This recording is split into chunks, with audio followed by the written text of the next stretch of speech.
Àwọn tí iye wọn ṣí ni kí wọ́n ṣàmì àdúrà lóru yìí. Mo pa á láṣẹ nínú ọ̀sẹ̀ yìí wàá gba owó ńlá. Owó tí ò tí wọ àkáǹtì ẹ rí lórúkọ Olúwa ó máa wọbẹ̀.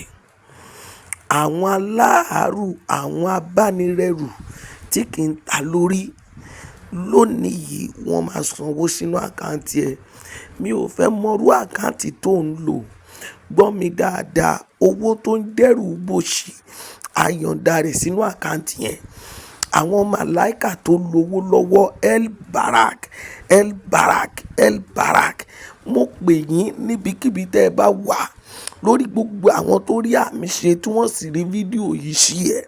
Lórúkọ Olúwa ẹ sọ wọ́n di ọlọ́lá, ẹ sọ wọ́n di ọlọ́rọ̀. O ò tún sí nínú àwọn tó ń tọrọ jẹ mọ́. O ò tún sí nínú àwọn tó ń jìyà mọ́. O ò tún sí nínú àwọn tó ń hágágá mọ́.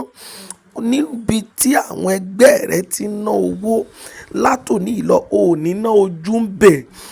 ATM ẹ̀ yẹn ó yá bẹ̀rẹ̀ sí ní máa fi gbowó ńlá. Owó ńlá wọbẹ̀ lọ. Jésù Olúwa wa, sí ẹ̀rẹ̀ o.